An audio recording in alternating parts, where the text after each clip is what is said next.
Sri Sai Satcharitra, Chapter 50. Stories of Kaka Saheb Dikshit, Sri Thembe Swami, Balram Durandar. Chapter 50 of the original Satcharitra has been incorporated in Chapter 39 as it dealt with the same subject matter. Now, Chapter 51 of the Satcharitra has been treated here as Chapter 50. This chapter gives the stories of Kaka Saheb Dikshit, Sri Thembe Swami, Balaram Durandar. Preliminary. Victory be unto Sai, who is the mainstay of the Bhaktas, who is our Sadguru, who expounds the meaning of the Gita and who gives us all powers. O Sai, look favorably on us and bless us all.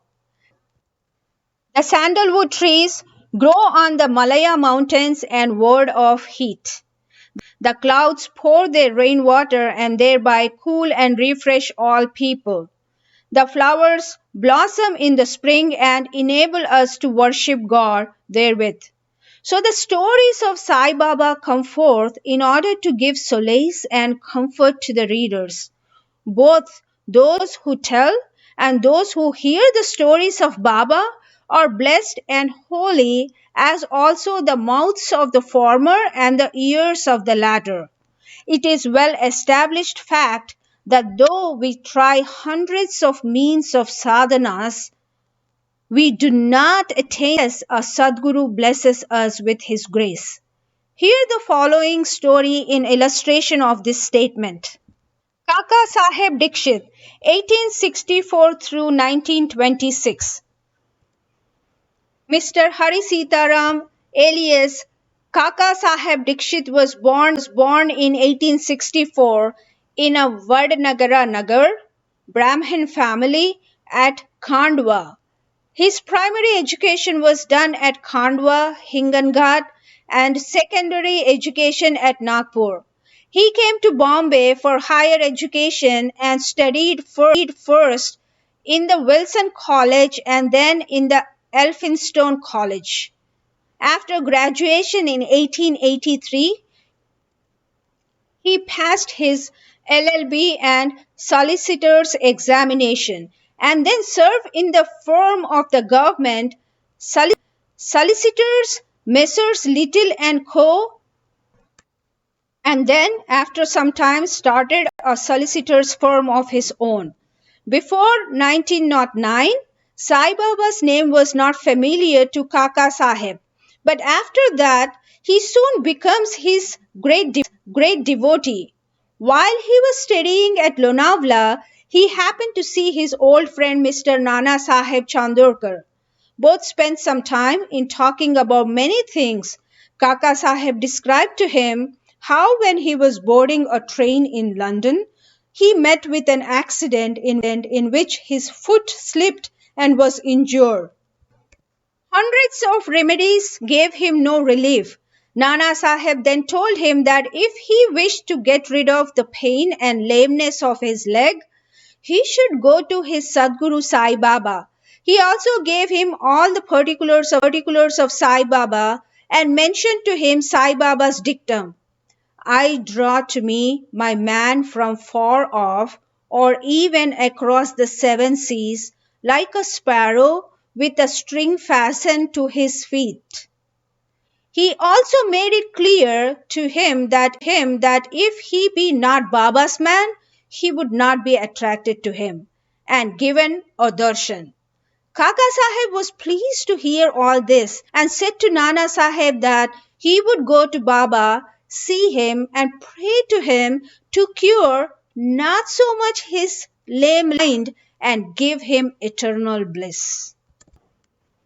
Sometime after, Kaka Saheb went to Ahmednagar and stayed with Sardar Kaka Saheb Mirikar in connection with securing votes for a seat in the Bombay Legislative Council. Mr. Bala Saheb Mirikar, son of Kaka Saheb Mirikar, who was a Mamlatdar of Kopargaon, also came at that time to Ahmednagar in connection with a horse exhibition there. After the election business was over, Kaka Sahib Dikshit wanted to go to Shirdi, and both the Mirikers were also thinking in their house about a fit and proper person as a guide with whom he should be sent there. There, Sai Baba was arranging things for his reception.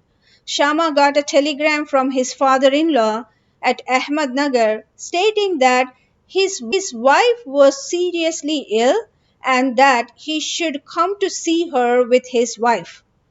Shama, with Baba's permission, went there and saw his mother-in-law and found her improving and better.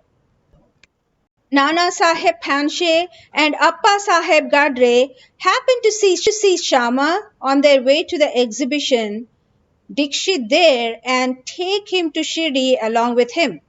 Kaka Saheb Dikshit and the Mirikers were also informed of Shama's arrival. In the evening, Shama came to Mirikers, who introduced him to Kaka Saheb. They arranged that Shama should leave for Kopargaon with Kaka Saheb by the 10 o'clock night train. After this was settled, a curious thing happened. Bala Saheb Mirikar threw aside the veil or covering on Baba's big portrait and showed the same to Kaka Saheb. He was surprised to see that he, who he was going to meet at Shirdi, was already there in the form of his portrait to greet him at this juncture. He was much moved and made his prostration before the portrait. This portrait belonged to Megha. The glass over it was broken and it was sent to Mirikers for repairs. The necessary repairs had been made and it was decided to return the portrait with Kaka Saheb and Shama back to Megha. Before 10 o'clock, they went to the station and booked their passage. But when the train arrived, they found that the second class was overcrowded and then there was no room for them. Fortunately, the guard of the train turned out to be an acquaintance of Kaka Saheb and he put them up in the first class. Thus, they travelled comfortably and alighted at Kopargaon. Their joy knew no bounds when they saw Nana Saheb Chandorkar there, who was also bound for Shirdi. Kaka Saheb and Nana Saheb embraced each other and then, after bathing in the sacred Godavari river, they started for Shirdi. After coming there and getting Baba's darshan, Kaka Saheb's mind was melted. His eyes were full of tears and he was overflowing with joy. Baba said to him that he also was waiting for him and had sent Shama ahead to receive him. Kaka Saheb then passed many happy years in Baba's company. He built a wada in Shirdi which he made as his more or less permanent home. The experiences he got from Baba are so manifold that it is not possible to relate them all here. The readers are advised to read a special Kaka Saheb Dikshit of Sri Sai Leela magazine, volume 12, numbers 6 through 9. We close this account with the mention of one fact only. Baba had comforted him by saying that in the end he will take him in air coach, Viman. It came out true. On the 5th of July 1926, he was travelling in the train with Hemar Pant and talking about Sai Baba.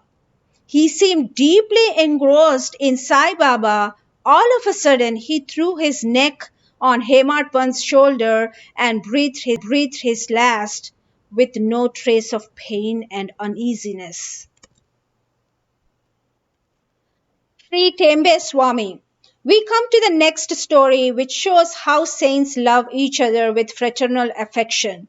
Once Sri Vasudevanand Saraswati, known as Sri Tembe Swami, encamped at Rajamahendri, Andhra County, on the banks of Godavari.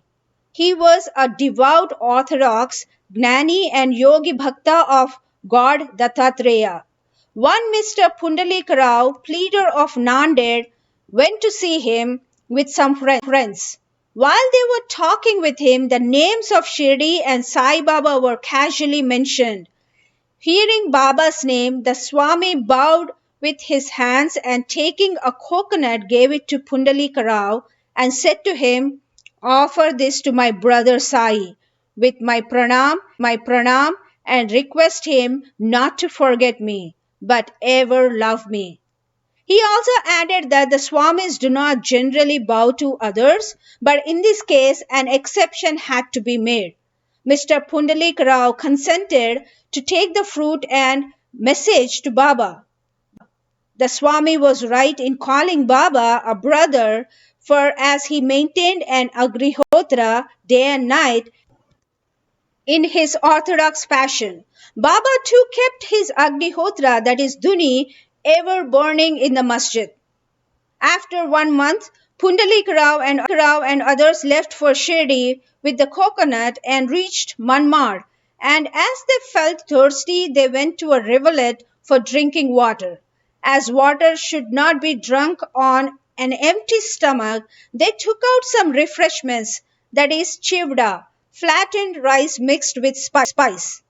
The chivda tasted pungent, and in order to soften it, someone suggested and broke the coconut and mixed its scrapings with it. Thus, they made the chivda more tasty and palatable. Unfortunately, the fruit broken turned out to be the same that was entrusted to Pundalik Rao. As they neared Shirdi, Pundalik Rao remembered the trust, that is the coconut, and was very sorry to learn that it was broken and utilized. Fearing and trembling, he came to Shirdi and saw Baba. Baba had already received a wireless message regarding the coconut from the Thembe Swami and himself asked Pundalika Rao first to give the thing sent by his brother. He held fast Baba's feet, confessed his guilt and negligence, repented and asked for Baba's pardon. He offered to give another fruit as a substitute, but Baba refused to accept it, saying that the worth of that coconut was by far many times more than an ordinary one, and that it could not be replaced by any another one. Baba also added, "Now you need not worry yourself any more about the matter. It was on account of my wish that the coconut was entrusted to you and ultimately broken on its way. Why should you take the responsibility of the actions on you? Do not entertain the ship in doing good as well as for bad deeds. Be entirely prideless and egoless in all things, and thus your spiritual progress will be rapid." What a beautiful spiritual instruction Baba gave. Balram Dhurandhar 1928 through 1925. Mr. Balram Dhurandhar belonged to the Patare Prabhu community of Santa Cruz, Bombay. He was an advocate of the Bombay High Court and sometime principal of the Government Law School, Bombay.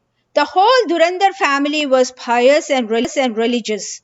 Mr. Balram served his community and wrote and published an account of it. He then turned his attention to spiritual and religious matters. He studied carefully Gita and its commentary Gnaneshwari and other philosophical and metaphysical works. He was a devotee of Vithoba of Pandharpur. He came in contact with Sai Baba in 1912. 6 months prior, his brothers Babulji and Vaman Rao came to Shirdi and took Baba's darshan. They returned home and mentioned their sweet experiences to Balram and other members. Then they all decided to see Sai Baba. Before they came to Shirdi, Baba declared openly that today many of my Darbar people are coming. The Durandar brothers were astonished to hear this remark of others, as they had not given any previous intimation of their trip. All the other people prostrated themselves before Baba and sat talking to him. Baba said to them, "These are my Darbar people to whom I referred before," and said to Durandar brothers, "We are acquainted with each other for the last 60 generations." All brothers were meek and modest. They stood with joined hands, staring at Baba's feet. All the sattvic emotions such as tears, horripilation, choking, etc., moved them and they were all happy. Then they went to their lodging, took their meals, and after taking a little rest again, came to the masjid. Balram sat near Baba, massaging his legs. Baba, who was smoking a chillum, advanced it towards him and beckoned him to smoke it. Balaram was not accustomed to smoking, still he accepted the pipe, smoked it with great difficulty, and returned it reverentially with a bow. This was the most auspicious moment for Balram. He was suffering from asthma for 6 years. This smoke completely cured him of the disease which never troubled him again. Some 6 years later, on a particular day, he again got an attack of asthma. This was precisely the time when Baba took his Mahasamadhi. The day of this visit was a Thursday, and the Durandar brothers had the good fortune of witnessing the Chavadi. Balram saw the lustre of Pandurang on Baba's face, and the next morning at the Kakar Aarti time, the phenomenon, the same lustre of his beloved deity, Pandurang, was visible again on Baba's face. Mr. Balram Durandar wrote in Marathi the life of the Maharashtra saint Tukaram, but did not survive to see its publication.